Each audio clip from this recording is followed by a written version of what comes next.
Assalamualaikum warahmatullahi wabarakatuh. Apa kabar anak-anakku semua? Alhamdulillah baik. Pada hari ini kita belajar pendidikan agama Islam dengan tema dengan ilmu pengetahuan semua menjadi mudah. Adapun kompetensi dasar yaitu menyajikan keterkaitan semangat menuntut ilmu dengan pesan Quran Surah Al-Mujadalah ayat 11 dan Quran Surah Ar-Rahman ayat 33. Indikatornya menampilkan contoh perilaku semangat menuntut ilmu sebagai implementasi Quran Surah Ar-Rahman ayat 33 dan juga Quran Surah Al-Mujadalah ayat 11 beserta hadis terkait seputar menuntut ilmu. Tujuan kita belajar di sini agar anak-anak semua mampu menampilkan perilaku semangat menuntut ilmu sebagai implementasi Quran Surah Ar-Rahman ayat 33 dan Quran Surah Al-Mujadalah ayat 11 serta hadis terkait menuntut ilmu.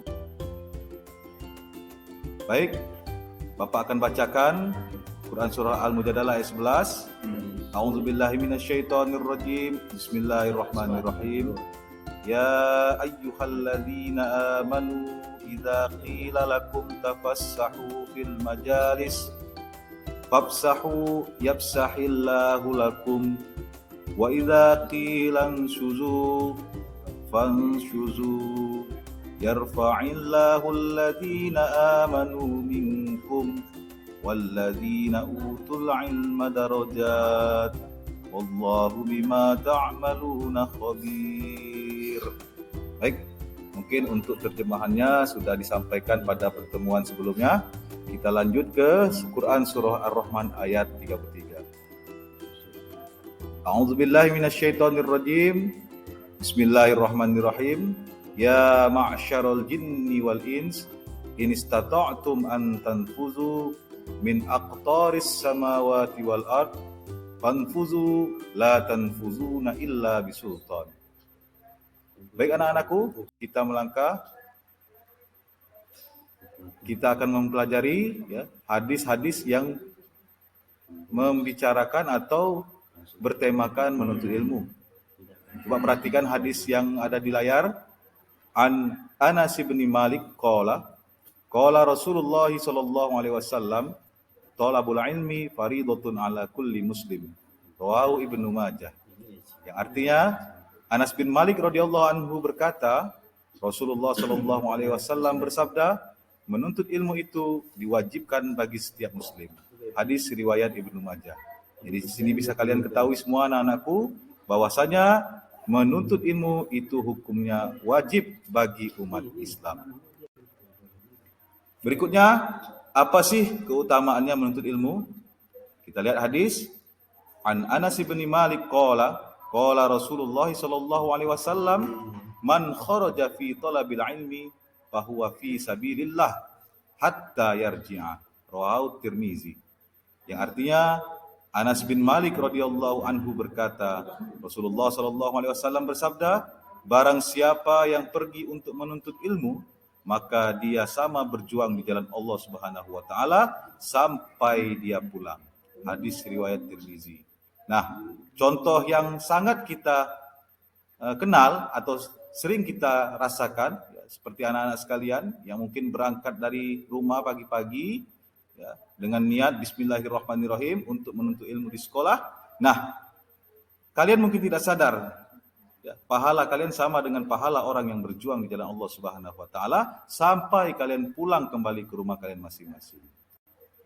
Lanjut, apa saja balasan bagi orang yang berilmu? Kita lihat hadisnya. An Katsir bin Qais qala sami'tu Rasulullah sallallahu alaihi wasallam qala man salaka tariqan yatlubu fihi ilman salakallahu bihi tariqan min turukil jannah. Rawahu Abu Daud. Yang artinya Katsir bin Qais berkata, aku mendengar Rasulullah sallallahu alaihi wasallam bersabda, barang siapa yang menempuh perjalanan untuk mencari ilmu, maka Allah akan memudahkan baginya jalan menuju surga.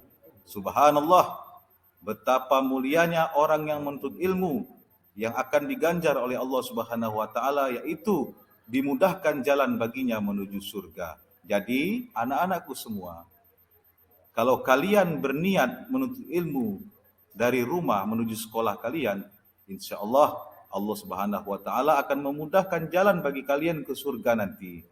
Itu bagi yang memang benar-benar berniat menuntut ilmu.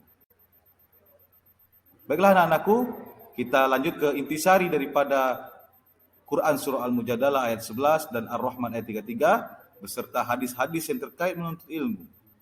Apa saja yang terkandung dalam ayat dan hadis yang telah kita bahas sebelumnya?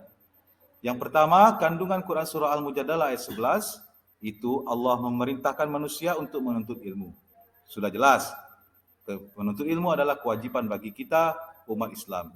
Yang kedua, Allah berjanji akan mengangkat derajat manusia dengan 3 syarat, yaitu beriman, berilmu, dan beramal soleh. Kalau hanya beriman tanpa berilmu dan beramal soleh, sama juga bohong. Kalau hanya berilmu tanpa beriman juga beramal soleh, berarti kita sombong. Begitu juga beramal soleh tanpa ilmu dan iman, sama bohong belaka. Jadi 3 ini sangat terkait erat. Berikutnya kita lanjut ke kandungan surah Ar-Rahman ayat 33. Allah Subhanahu wa taala memberikan keleluasaan kepada golongan jin dan manusia agar mereka mau dan mampu bergerak maju berkarya. Yang kedua, ilmu pengetahuan dan teknologi menjadi syarat bagi terwujudnya kemudahan-kemudahan hidup di dunia. Jadi kita rasakan pada saat ini, ya, kehidupan kita ini selalu berhubungan erat dengan yang namanya teknologi. Kita butuh HP, kita butuh komputer, kita butuh TV, butuh apapun yang berbentuk teknologi. Ya, jadi Allah Subhanahu wa taala ya menganjurkan kita umat Islam untuk ya mengembangkan diri kita dalam menguasai teknologi ini. Allah Subhanahu wa taala telah menganugerahkan akal kepada manusia. Potensi yang sangat besar yang dianugerahi Allah Subhanahu wa taala kepada manusia yaitu akal yang tidak diberikan kepada makhluk lain sehingga umat manusia mampu berpikir kritis dan logis. Adapun kandungan hadis menuntut ilmu, umat Islam diwajibkan untuk menuntut ilmu. Orang yang menuntut ilmu dinilai sebagai perjuangan oleh Allah Subhanahu wa taala. Orang yang menuntut ilmu harus mempunyai niat yang tulus mengharap ridha Allah Subhanahu wa taala. Allah akan memberikan kemudahan bagi orang yang mencari ilmu untuk memasuki surganya. Nah, jadi kita lihat kembali, memiliki perilaku yang mencerminkan isi kandungan Quran surah Al-Mujadalah ayat 11 dan juga Quran surah Ar-Rahman ayat 33 serta hadis-hadis tentang menuntut ilmu. Apa saja sih ya, yang harus kita lakukan, yang harus kita tanam pada diri kita setelah kita mempelajari ayat dan hadis yang terkait dengan menuntut ilmu? Hendaklah kalian nanti anak-anakku semua, yang pertama rajin membaca pada waktu luang, isi waktu kosong kalian dengan hal-hal yang positif, dengan kegiatan yang positif seperti membaca buku, jangan hanya cuma main HP, main game, ya, point blank dan apa sebagainya, ya. Tapi isi waktu dengan hal yang bermanfaat seperti membaca. Yang kedua, bertanya kepada orang yang lebih tahu apabila kalian mengalami kesulitan. Fas'alu ahla zikri in kuntum la ta'lamun. Tanya kepada orang yang tahu jika kamu tidak mengetahui perkara tersebut.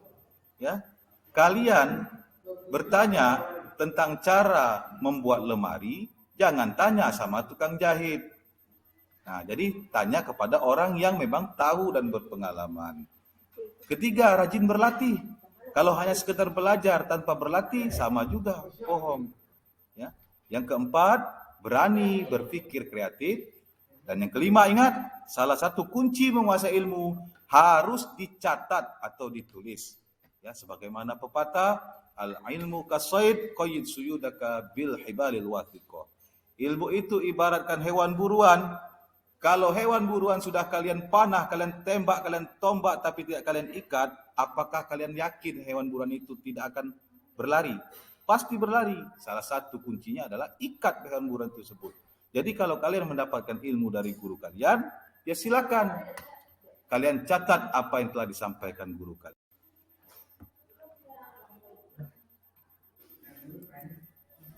Baik anak-anakku semua, ya ini ada beberapa gambar, yaitu ya, televisi, handphone, mobil, lampu, motor, dan juga pesawat terbang. Ya, coba kalian renungkan dan kaitkan, ya, kemudian refleksikan bersama kelompok kalian, apa sih kaitannya akal dengan gambar-gambar yang ada di layar ini. Ya, silakan nanti kalian kerjakan, ya. Kalian Bapak ingin tahu, ya, Sejauh mana kalian paham dengan gambar ini yang kalian kaitkan dengan akal. Mungkin ini saja yang dapat Bapak sampaikan. Kalaupun ada kekurangan itu dari Bapak, mudah-mudahan bermanfaat untuk kalian. Bapak akhiri, Assalamualaikum warahmatullahi wabarakatuh.